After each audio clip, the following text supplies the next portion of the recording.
Water is the most essential commodity that sustains life. It occupies over 70% of the total human body fluid. Due to this reality, the quality and availability of water must be given a special attention. Quality drinking water is the greatest challenge in developing countries. Top researchers are now throwing their weight behind the search for a solution to the water problem. With funding from the USAID under the PEER project, researchers from Jaramogi Oginga Odinga University of Science and Technology, together with their counterparts from the University of Nairobi, met for the third time to share their findings on the possible ways of addressing drinking water quality challenges. The case study that was conducted in Bondo district, Siaya County, brought on board researchers from the two institutions, led by the principal investigator, Professor Shem Wadiga of the University of Nairobi, his assistant, Professor Anthony Rodriguez of Jaramogi Oginga Odinga University of Science and Technology. Good evening, everybody. Good evening to you. I'm delighted to be with you again today and to really give you what we have done together. In order to understand what is going on, we thought that if we leave it to Nasibo to lay pipes and bring water to every household, maybe Jesus would have come back. The resources are not available for piped water to reach every home. You remember that we had a goal as Kenya that water in every house by the year 2000. We are now in the year 2014, and I've just shown you the type of water that we are still having. So the question is, can technology come in and improve the quality of water? We have a new Kenya which has Article 43D, which gives a right to every Kenyan to adequate and quality water. That's a constitutional right. It's a human right right now.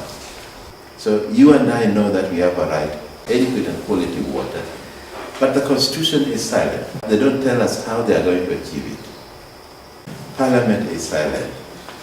I hope the counties will not be silent. So we divided the project into two phases. The first phase was the socioeconomic, to map out the socioeconomic factors that contribute to waterborne diseases in the Bondo district. We divided the Bondo district into three parts. The ones living not close to the lake, the ones living close to Yala River, and the ones in between. And we wanted to see if there are differences in the source of water, in the socioeconomic parameters, and see how best we can meet these differences. If you are going to look at the socioeconomic factors, the first thing is, are people dying from water? And who is dying? Is it the infants? Is it the young adults? Or is it the elderly? Is it the mothers? Or is it the fathers? That again, we tried to develop as much as possible and reach conclusions. We also did health surveillance and the health knowledge of the diseases we also did. We also analyzed the data, and we saw the relationship between socioeconomic factors and water quality and water availability and the effect of water on community. Those are very, very important, because you cannot tell the community that this water is bad if you don't know why it is bad. The second phase which we dealt with was the technical manipulation, and we are using various aspects, solar, titanium clay to see if we can come out with a better approach to point purification. Then we needed to look at can we now use the tools that we have developed to train. And I hope amongst you all we will become trainers from this workshop so that we can go and begin training. Even if you meet one or two people, you train them so that they become trainers. So we become trainers of trainers and spread the gospel as we go along. A large majority of the Bondo sub-county community does not have access to quality water. Access to treated water still leaves out about 69%. 92% of the respondents appear to be aware that treatment of water is good for their health. That shows that they desire to have treated water, but access and affordability may be the problem.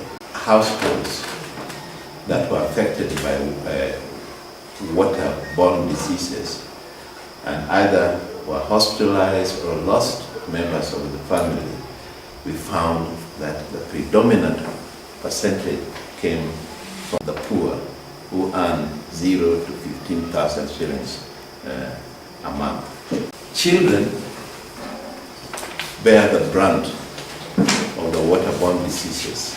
Children have low immunity, children are very fragile, and hence they are most impacted by water quality. And again, children from the low income are most affected. We still have a very large, reasonably large percentage of the population or households who have no access to latrine. Open defecation is still practiced. And of course, when you have open defecation and it rains, then you have the detergent of the environment, because during the wet season, all of those feces are washed to the river, to the lake, to the pond, to everything.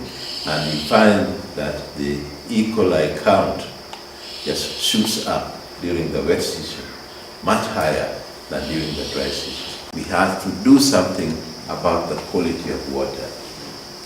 We need increased investment in the provision of quality water in sufficient quantities. We need to improve sanitation. Certainly, we can work very hard to eliminate that open defecation and improve the sanitation as much as possible. And we need to make the water affordable. And that brings us to the technological part which we are trying to do. We cannot expect that water to be affordable until we can find a technology for water purification which is affordable to most people. Certainly we will improve the quality of water. And also stakeholders, right from the community members. The community has been part and parcel of this project. We formed a community at the beginning. We went out and interviewed members of the community.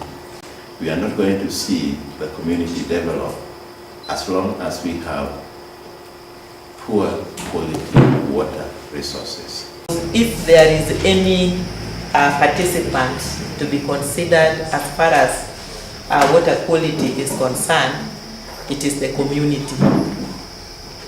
And from the study, when the questionnaires were rolled down, and you could see even the pictures taken, that alone is an indication that the community is very interested in this study, because they were willing to participate and they were willing to take their time to respond to the questionnaires.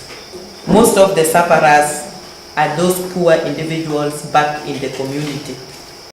And in fact, it is very difficult for those community members to differentiate between clean water and quality water, just looking at it. The point of use is the major issue here. The water may be quality, but when it is mishandled at home, at the point of use, then even that one which is quality will lose its quality. So for us to provide the efficient, affordable water, then we need to extend and expand the existing water points that are in the community. Water service providers, county government and the national government. On my behalf as the chairman of SIBO board, which is a board mandated with the provision of water within Siaya County. And I want to say that this work that has been undertaken, which is still going, is important to us. Because as SIBO, I just want to say our mandate is basically concerned with the service delivery in terms of delivering water to the county. We are supposed to deliver adequate water to the community of Siaya. We are supposed to deliver affordable water to the people of Siaya. And more importantly, we are supposed to deliver quality water to the people of Siaya. The quality of water has a lot of impact as far as our health is concerned and also as far as the socioeconomic status of people is concerned. And that's why we're here as a major stakeholder within this program. So I just want to say that we are happy, we are going to cooperate with you because we'll be able to learn as SIBO and help you with the implementation. Because what we want at the end of the day, we want people of Siaya to get quality water. We hope that we will be able to influence both the county policy and the national policy using this study. So the county government will not be left behind in this endeavor. And from the words of the minister is that the only way to achieve the provision of quality water is to go research way.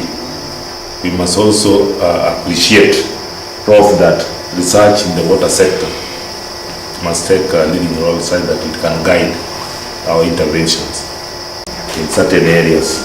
So partnership in the water sector, coordination and consultations will make us achieve much for our people in the water sector.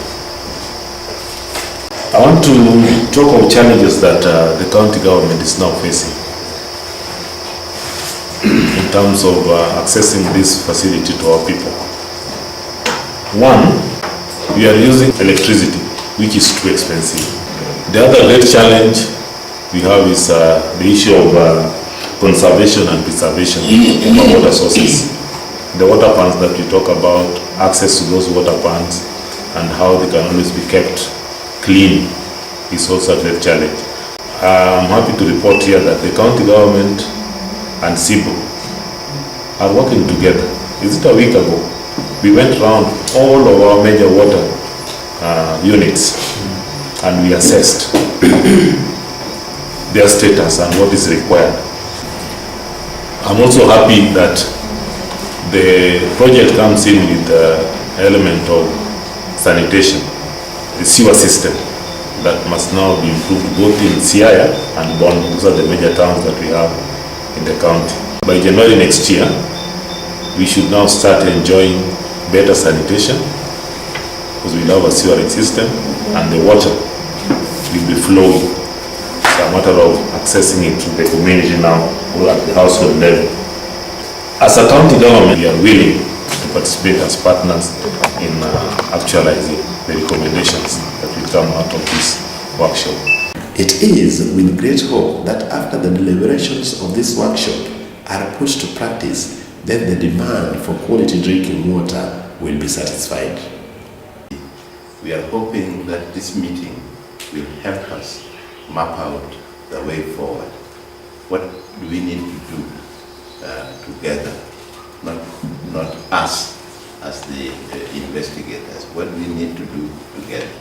I'm very, very grateful that we were able to come here and present these messages. And what I would like you to digest is what can we do together? So what can we do together to help this?